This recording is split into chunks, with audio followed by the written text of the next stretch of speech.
காகபு சுண்டர்னு தென் பொன் பரப்பின்னு சொல்லி சேலம் போகிற முன்னாடி ஆத்தூருக்கு முன்னாடியே இருக்கார்.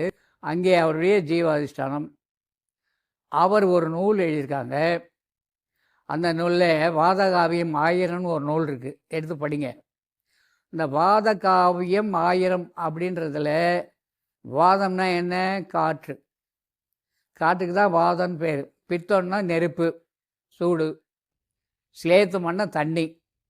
நம்ம உடம்பு எதனால் கெடுன்னா 3 வகையில் கெடும். ஒன்று வாதம், அல்லது பித்தம், அல்லது சிலேத்துவம், நீர். ஆக இந்த நீரையும் நெருப்பையும் சரி பண்ணுவது எது, உயர்த்துவது குறைப்பது எது அப்படின்னு சொன்னால் காற்று தான். அதனால் ஞானிகள் உற்று நோக்கி ஒன்றை மட்டும் செய்தால் போகும், காற்றை மட்டும் பிடிப்போம். இந்த காற்றை வைத்து நெருப்பை அதிகமாக்கலாம், நெருப்பை குறைக்கலாம். காற்றை அதிகமாக்கி தண்ணீரை கொண்டு வரலாம், தண்ணீரை குறைக்கலாம்.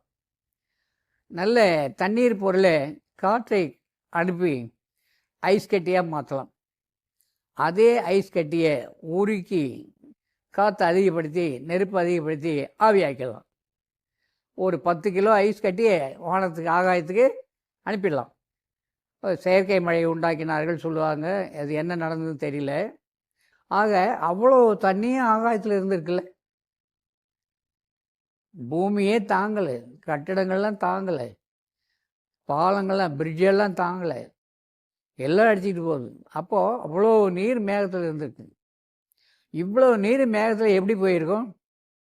குளம் குட்டையில், ஏரியில், நிலத்தில், வாய்க்காலில், வரப்பில், கடலில் இருக்கிற நீரெல்லாம் சூரியனுடைய வெப்பத்தினாலே காற்று, இந்த வெப்ப ஆற்றல் இருக்கும்போது காற்று சூடாகி நீரில் இருக்கிற அந்த அணுக்களை பிரித்து தன்னுள் காற்று உள்வாங்கி கொண்டு அந்த காற்று மேகத்தில் கொண்டு போய் பதிய வைக்குது.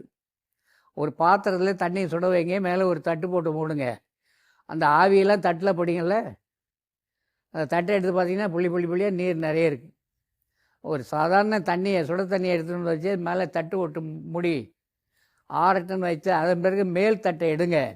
இந்த தட்டிலேருந்து கொஞ்சம் தண்ணி வரும். ஏது நீங்கள் வெறும் தட்டு தான் மூடினீங்க, மூடும்போது வெறும் தட்டு, ஆனால் அந்த ஆவி அதில் போய் படியுது. நம்ம உடல் தத்துவத்தில் பூமி எது? பூமி இந்த பகுதி எங்கே இருக்குது? மண், நீர், நெருப்பு, காற்று, ஆகாயம். இந்த உலகத்தில் என்ன நடக்குமோ அது இங்கே நடக்கும். இங்கேருந்து இந்த ஆவியாகி மேலே போகுது.